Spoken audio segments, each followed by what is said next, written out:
Buenos días a todos, ¿cómo están? Mi nombre es Lucrecia Abad, soy licenciada en Educación Especial. Actualmente estoy como directora del Servicio de Apoyo en Integración Escolar del Instituto IAD, sede Corrientes.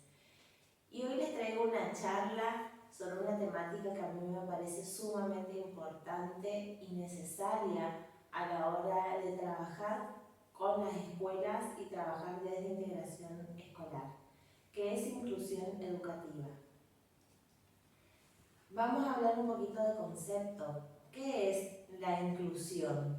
La inclusión es entendida como aquella que intenta construir un camino alternativo de integración escolar. Nosotros veníamos trabajando hoy en lo que es integración escolar. Actualmente, este paradigma de integración escolar como la inclusión educativa conviven dentro de nuestros sistemas de educación.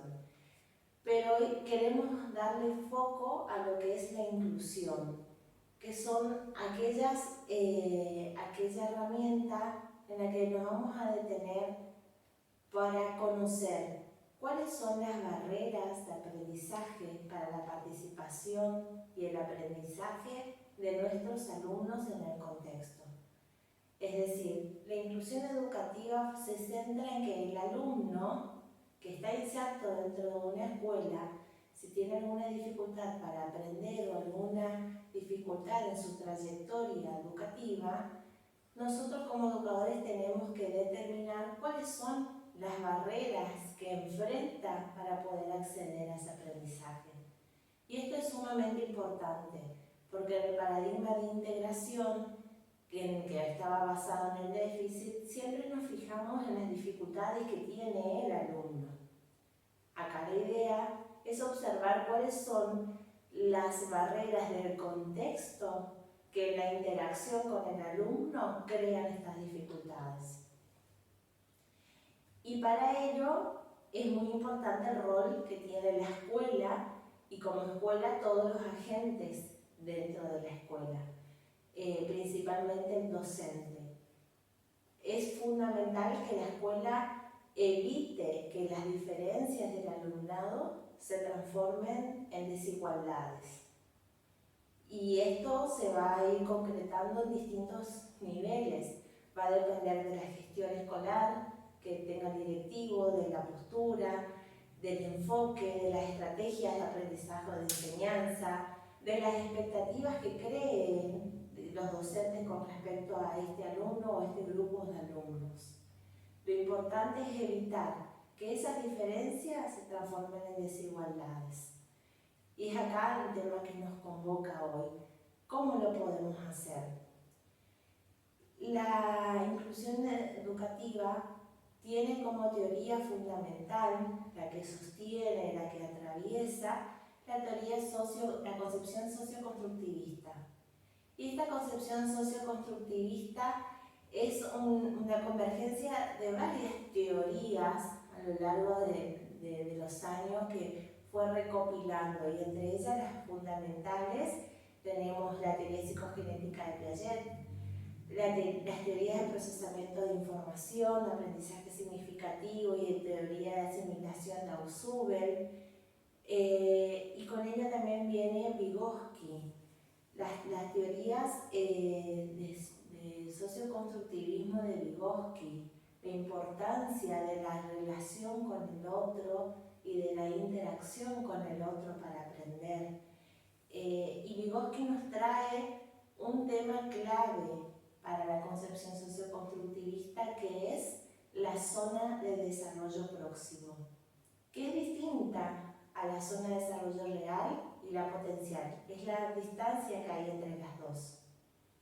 Y esta teoría también viene a dejar de lado o va en contra de la postura del docente que dice, bueno, voy a planificar según lo que el alumno sabe, voy a preparar una planificación acorde a su nivel pedagógico.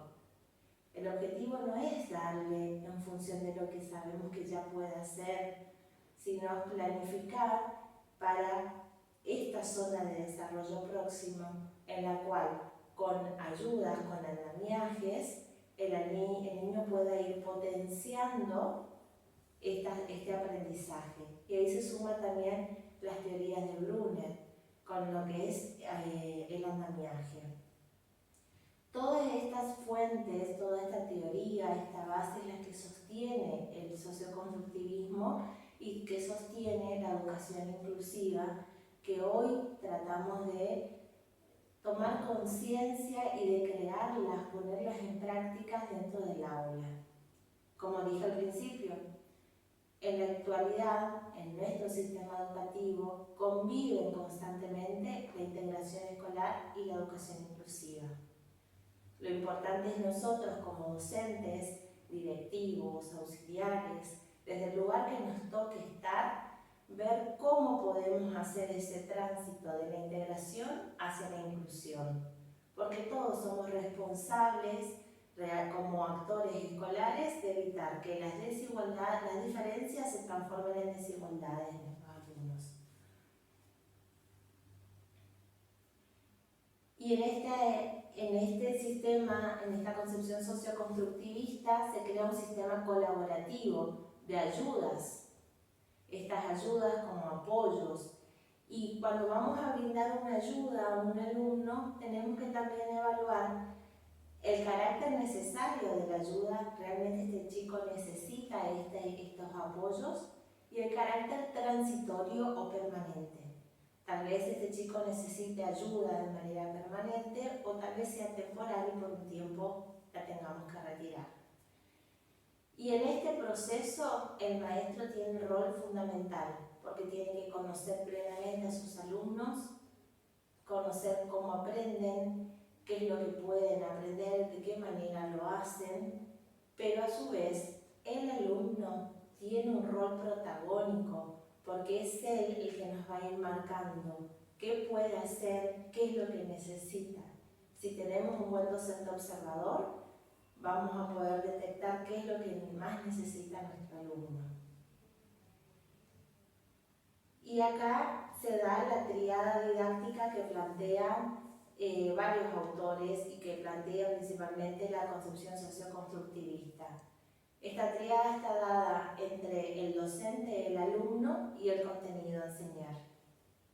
El docente no como un mero técnico que va a aplicar recetas preestablecidas y armadas, sino como alguien que va a inventar sus propias prácticas, que va a innovar, que va a crear en función del contexto con el que se encuentre para enseñar. Y acá se ve la intencionalidad pedagógica del docente y es sumamente importante las relaciones que se puedan ir estableciendo en estas interacciones, en esta intencionalidad pedagógica. El docente debe ser aquel que promueve la interrelación entre docente-alumnos, entre los alumnos, el docente con otros docentes, y esta interacción lleva a un aprendizaje colaborativo y a un aprendizaje mucho más rico en experiencias, en recursos, en significatividades. Otro punto de la triada es el alumno. Este alumno, para que podamos ayudarle y para favorecer los aprendizajes significativos, tenemos que tener en cuenta la dimensión intelectual, su dimensión socioemocional, partir de los conocimientos previos, de los saberes que ya trae consigo, de sus experiencias, de lo cotidiano, de lo que le toca vivir, y todo ello fomentarlo en un trabajo colaborativo con el otro. Desde allí, todo esto para el docente tiene que tener las herramientas para poder transformar estas realidades, estas cotidianidades, en un contenido curricular. Y ahí llegamos al tercer punto de nuestro triángulo, el contenido. Este contenido tiene que tener una relevancia social y cultural. Tiene que ser significativo para nuestro alumnado. Y principalmente nosotros tenemos que determinar la naturaleza del contenido. Si es un contenido conceptual, actitudinal o procedimental. Bueno, y como les decía, la gran tarea y la difícil tarea del docente hoy en la escuela común, en la escuela especial, en el contexto en que nos toque enseñar, es poder transformar este conocimiento práctico, este conocimiento cotidiano en los saberes curriculares que tenemos que enseñar dentro del aula. ¿Sí? Cómo transformar esto que ya se da de manera colaborativa dentro del aula en saberes académicos. Y acá viene otro ítem importante de esta charla, que son las buenas prácticas desde una perspectiva de educación inclusiva. Las buenas prácticas son acciones educativas que benefician al alumnado en sus aprendizajes. Y estas nuevas prácticas, según la UNESCO, crean relaciones de calidad con todos los alumnos. Principalmente, el docente tiene que crear relaciones de calidad con sus alumnos, establecer un contacto emocional, un vínculo, y desde allí continuar con su rol docente. Siempre respetando la diversidad como un valor y trabajando los valores en sí mismo como contenido transversal curricular. Las características de estas buenas prácticas es que deben ser contextualizadas, siempre dentro de un marco de referencia, deben ser abiertas, porque tal vez esta estrategia o estos recursos que hoy planifico para un alumno, de repente veo que se enganchan o se motivan otros chicos más y se quieren sumar a la misma propuesta, y tener esta apertura o esta flexibilidad, respetando la espontaneidad del grupo, ayuda a favorecer que esta práctica sea eficiente, eficaz y que logre nuestro objetivo. Las buenas prácticas son creativas, son flexibles, abiertas, experimentales, innovadoras. No hay un libro donde podamos ver determinadas cuáles son todas las buenas prácticas. No hay una receta en que nosotros digamos, bueno, estas son las buenas prácticas y hay un listado de buenas prácticas. Las buenas prácticas las construimos día a día, entre todos. Y seguramente cada docente hoy dentro de su salón tiene estas buenas prácticas. Prestemos atención cuáles son estas buenas prácticas. Y es importante poder socializarlas, compartirlas con otros. Si esto funciona para mí, también podría funcionar para otro. Pero ojo, las buenas prácticas no se universalizan. Puede que no. Puede que esto que sí funcionó para el grupo de alumnos, para otro no funcione. Y esto con mucha cautela. Por eso digo que las buenas prácticas están en construcción, las estamos construyendo entre todos. Lo importante es tener en cuenta estas características generales, flexibles, abiertas, creativas, experimentales, ¿sí? Y estas buenas prácticas se van dando en distintos niveles de comprensión dentro de la escuela, dentro de la institución. Primero, a nivel de políticas educativas. Es el director el que puede establecer buenas prácticas también desde la organización escolar. Y esto es uno de los ítems más importantes, porque el director, como persona de referencia para todo el personal docente, es el que tiene que tener una postura de educación inclusiva, una postura socioconstructivista a la hora de elaborar planes, proyectos o el mismo proyecto educativo institucional. Y dentro de este proyecto educativo institucional también poder incluir un currículum alternativo en caso de aquellos chicos que no pueden acceder a este diseño o a este programa establecido, donde se puedan armar redes. Es el directivo el que tiene la capacidad para establecer redes con otros centros, con otras instituciones, con familias, para beneficiar y enriquecer los recursos de la escuela, gestionar distintos recursos y herramientas, capacitaciones, planificar o gestionar accesos edilicios dentro de la escuela, ya sea las rampas o la facilidad del acceso a las aulas, los juegos, para que los chicos acceder y usar todo el patio escolar al igual que todos. Otro nivel de concreción son los educadores. Es el docente como educador, como profesional, el que también tiene que poder plantearse desde una concepción socioconstructivista. Quien va a planificar su clase, va a planificar rutas alternativas, va a incorporar recursos, estrategias.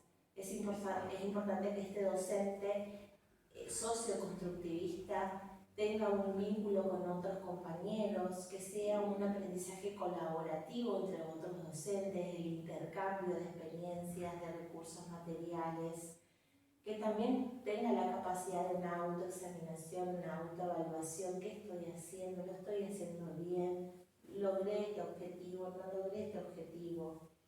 Un docente que propone cambios, que trabaja en equipos, que es motivador, que es entusiasta. Este es un docente que trabaja desde una postura socioconstructivista. Otro nivel de concreción para las buenas prácticas desde el socioconstructivismo y desde la educación inclusiva tiene que ver con los recursos o las estrategias que se implementan dentro de la escuela y el aula. Y acá vamos a encontrar distintas estrategias como el diálogo con el alumno, el diálogo en pequeños grupos de pares sobre un tema, un conflicto sucedido, la enseñanza desde lo cotidiano, aprovechar la experiencia que traen los alumnos para partir hacia el nuevo contenido, enseñar y evaluar a partir de lo que el niño puede hacer o a partir de los estilos de aprendizaje que presentan este grupo de alumnos. Porque esto también es importante.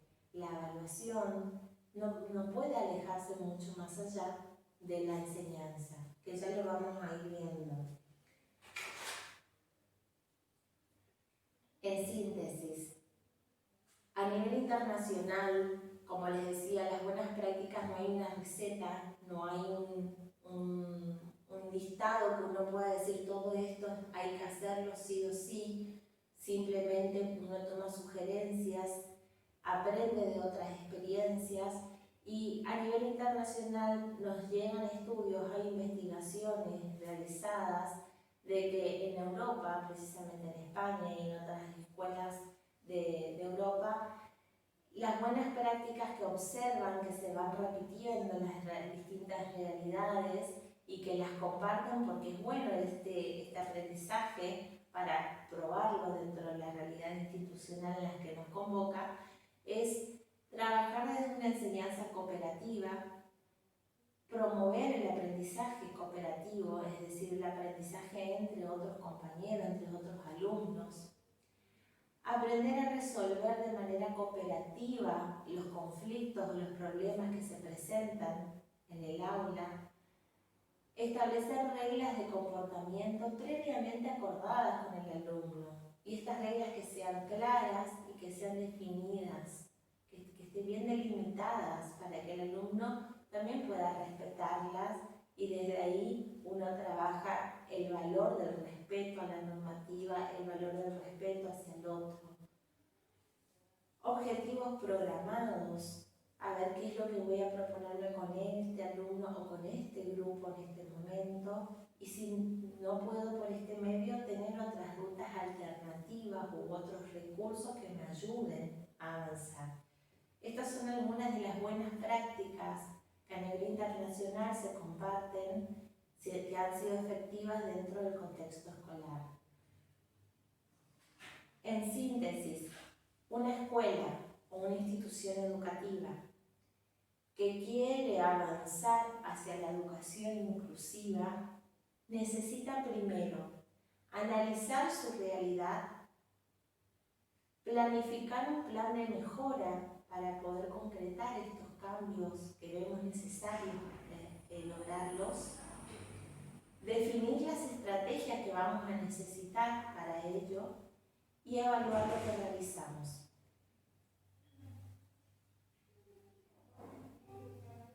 Y en esto de la evaluación es de un punto muy clave, porque la evaluación, así como el docente o la institución educativa tiene que evaluar todo el trayecto que va realizando, también es el docente el que tiene que autoevaluarse en sus prácticas. Y ahí entramos también al rol de la evaluación dentro del aula. El docente constantemente está atravesado por estos procesos: la enseñanza, aprendizaje, evaluación. Nosotros desde la educación inclusiva hablamos de evaluar las necesidades educativas, pero esta evaluación debe estar vinculada específicamente al proceso de enseñanza y al proceso de aprendizaje. No puedo planificar una evaluación lejos de lo que yo intento enseñar.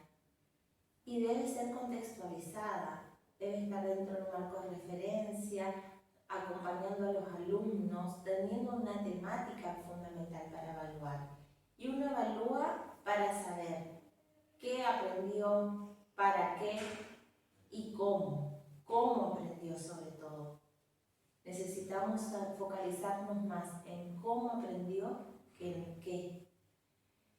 Y cuando hablamos de evaluación, es un tema que nos transmite mucho a dos modelos, y es un tema que dentro de la escuela común genera muchos conflictos para el grupo docentes de cómo evaluar a estos chicos, y sobre todo si tienen alumnos integrados. Pero si no se les está enseñando lo mismo que al resto, ¿cómo lo evalúo?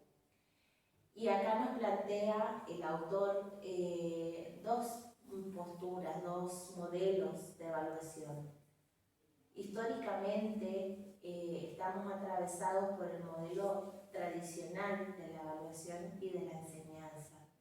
Este modelo tradicional es un modelo psicométrico, cuantitativo. Mido para poder calificar al alumno, mido a ver cuánto aprendió y lo califico con un número. Y básicamente todos tienen que aprender lo mismo del mismo modo en el mismo momento. Y evalúo si ese proceso se dio así o no.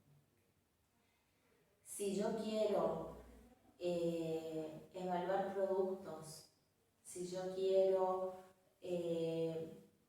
crear o formar niños que sean como estándares para cumplir rutinas, funciones de manera mecánica, y voy a estar evaluando en cuestión de cuantitativa, en cuestión de producto, y voy a estar dejando de lado aquellos que no pudieron alcanzar, porque notoriamente no todo el alumnado va a poder alcanzar a una evaluación óptima dentro de este modelo psicométrico.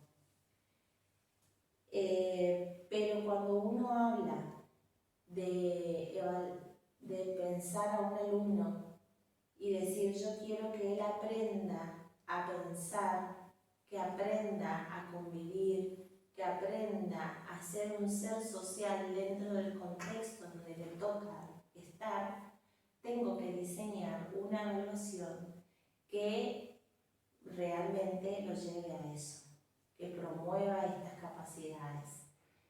El modelo socioconstructivista es un modelo donde le da un papel fundamental al estudiante dentro de la evaluación. Y el docente es un guía, es un orientador, puede intervenir, puede dar ayudas, recursos. Y la evaluación sirve tanto para evaluar el proceso, si el alumno aprendió, cómo evaluar el proceso de enseñanza. De esta evaluación socioconstructivista también se determina cuáles son los obstáculos con los que se encontró el alumno. ¿Necesita apoyos? ¿Necesita ayuda? ¿Qué recursos? Y a partir de esta evaluación se instrumentan nuevos recursos, configuraciones de apoyo para que el alumno pueda acceder a estos nuevos contenidos y continuar avanzando. Este es el modelo de evaluación que proponemos desde la educación inclusiva.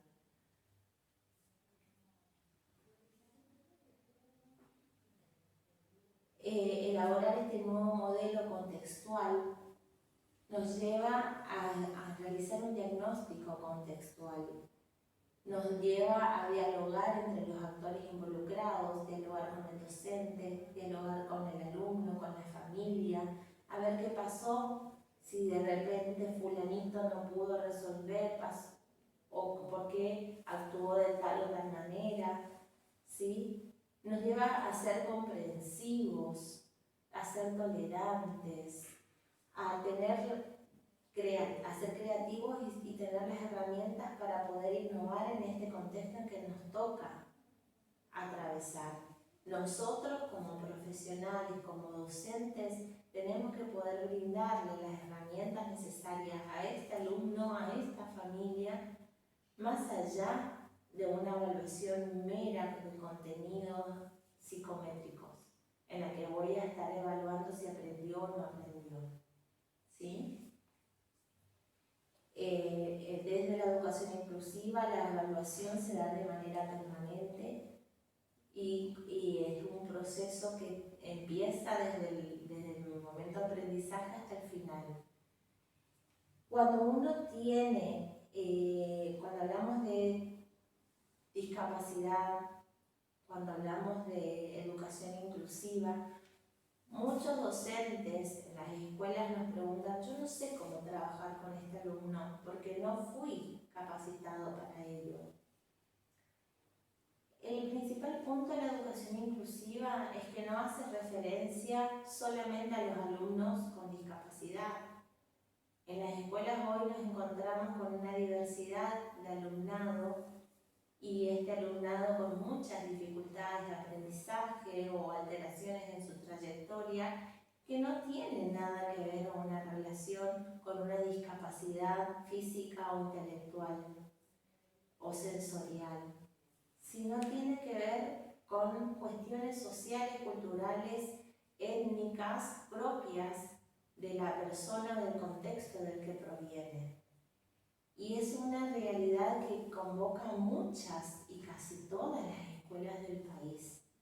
Entonces, como docentes, como directivos, tenemos que tomar conciencia de que no podemos continuar dentro de un modelo tradicional, estandarizado, cuando nuestro grupo de alumnos es diverso. Y esta diversidad debe ser valorada dentro del aula como un gran recurso y no como una desigualdad. En situaciones en que hablamos de evaluar a aquellos chicos que tienen una patología o una discapacidad o conllevan una problemática dentro de su trayectoria escolar, vamos a hablar de evaluar las necesidades educativas de este grupo de alumnos, ¿sí? Y para ello necesitamos de la intervención de un equipo interdisciplinario.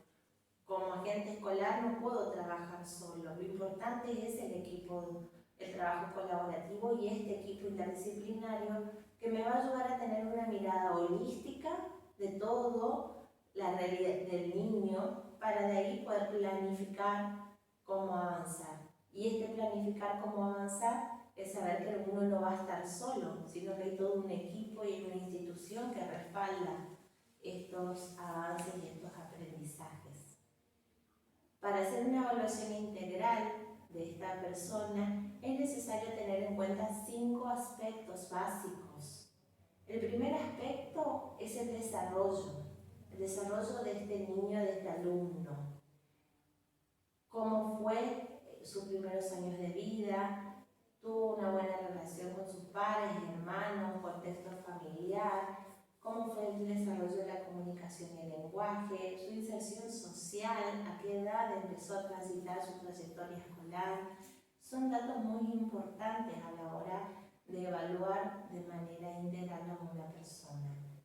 Otro aspecto a evaluar es la competencia curricular, que tiene que ver con el nivel pedagógico, el nivel intelectual que maneja esta persona, o al nivel académico al que pudo acceder.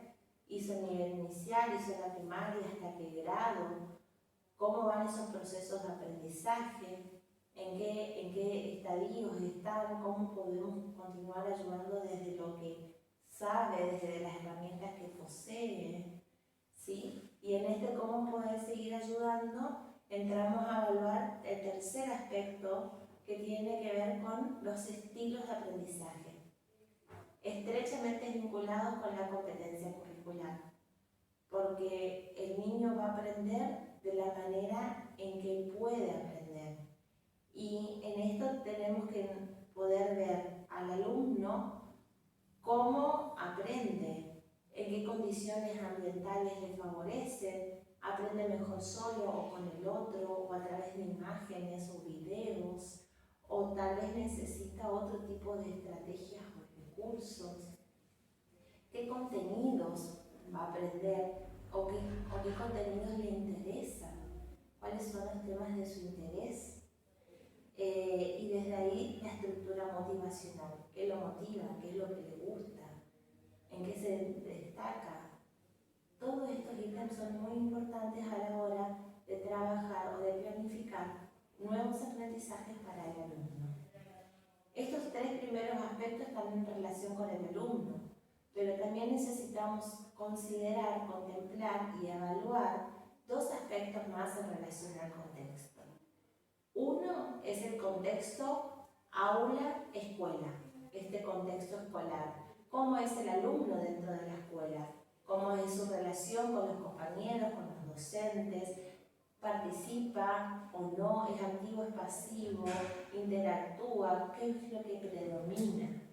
Y a la vez conocer el contexto sociofamiliar. ¿Cómo es el alumno dentro de la casa, en el contexto cotidiano? ¿Es autónomo? ¿Necesita ayuda? ¿Es dependiente? ¿Cómo es con la familia? ¿Con él? ¿Qué actitudes tiene ante él, ante este alumno con discapacidad? Y si esta familia con este alumno están insertos dentro de un contexto social cotidiano, ¿cómo son? ¿Qué tipo de vínculos establecieron? ¿Cómo son sus relaciones? Todo esto engloba una evaluación integral de la persona con discapacidad para poder determinar y detectar cuáles son las barreras que presenta para el aprendizaje y para la participación. Y en función de detectar esto, poder elaborar un programa o un proyecto con propuestas de configuraciones de apoyo, de recursos, estrategias y planificaciones que ayuden al alumno a continuar su trayectoria escolar y de aprendizaje. Y acá definir las configuraciones de apoyo, definir cómo vamos a trabajar, es lo que nos lleva a pensar en una escuela única, universal para todos los alumnos. No solamente hablar de escuela común, escuela especial, una escuela única, donde puedan convivir todo el alumnado, con sus diversidades, con sus características, sus diferentes culturas, etnias. Y viene la gran tarea del directivo, del docente y todos los agentes escolares de definir cuáles van a ser las configuraciones de apoyo necesarias a nivel institucional y a nivel áulica para poder trabajar con este grupo de alumnos. Las configuraciones de apoyo son un conjunto de estrategias para modificar algunos de los elementos del currículum.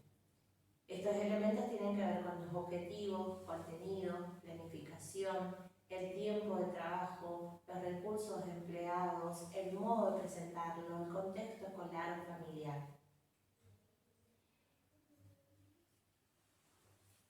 Y cuando uno habla de configuraciones de apoyo, más allá de trabajar con todo lo que es recursos, contenidos, estrategias, como última instancia, cuando podemos observar que el niño realmente lo necesita, se realizan adaptaciones curriculares, que no significa darle menos contenido, pero darle el contenido que realmente necesita el niño en este proceso que está atravesando de su aprendizaje.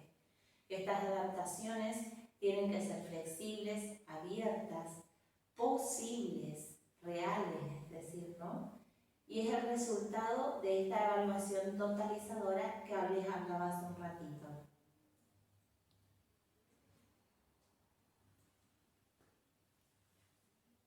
Los tipos de apoyo que podemos encontrar En cuanto a recursos, tenemos apoyo de asesoramiento, apoyo de atención, de orientación, de capacitación, provisión de recursos, cooperación y acción coordinada, seguimiento, investigación. Es decir, la escuela, el docente, todos los docentes, tenemos que buscar las estrategias necesarias, capacitarnos, investigar, promover nuevos aprendizajes para que todos nuestros alumnos estén a gusto dentro del aula y tengan algo nuevo que aprender todos los días. ¿Qué exigen estas configuraciones de apoyo? Exige un currículum abierto, flexible y contextualizado.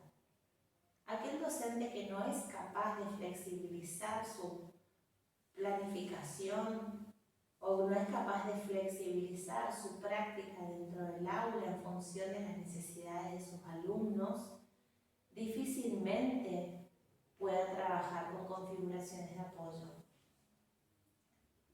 La planificación de estas configuraciones de apoyo, cómo uno piensa qué apoyo brindar, cómo brindar, de qué modo, van a ser permanentes, van a ser transitorias.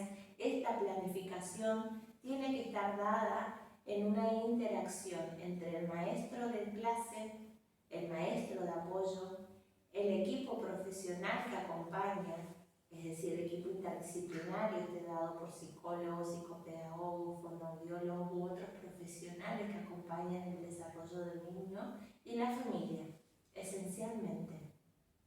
Estos apoyos que se elaboran tienen que estar socializados dentro de todo este grupo de personas que acompañan el desarrollo de este niño, para que estos apoyos puedan ser sostenidos y puedan ser unificados en los distintos contextos de la vida de este niño. ¿Cuál es la propuesta? La propuesta es producir un currículum diverso, producir un proyecto educativo institucional que abarque la diversidad de la escuela y que mi planificación contemple esta diversidad en la escuela, respetando los intereses del alumnado, respetando sus capacidades, posibilidades, promoviendo la participación, todo esto dentro de la escolaridad común, para poder producir de una manera histórica esta experiencia de equidad. Como les decía en un principio, la educación inclusiva es algo que la estamos transitando, no es algo que ya pasó, es algo que lo vamos construyendo día a día. Y está en nuestras manos como docentes, como profesionales, como agentes escolares, de poner esto en práctica. Y está en nuestras manos también nuestra responsabilidad de hacer una producción histórica para que quede antecedentes, que quede la experiencia de esta equidad que se da dentro del aula, dentro de la escuela, dentro de los contextos escolares. Dando este concepto de equidad tiene que ver con dar más al que tiene menos para que todos puedan acceder de igual manera a los contenidos, a los aprendizajes, a las experiencias de aprendizajes. De esto se trata la educación inclusiva.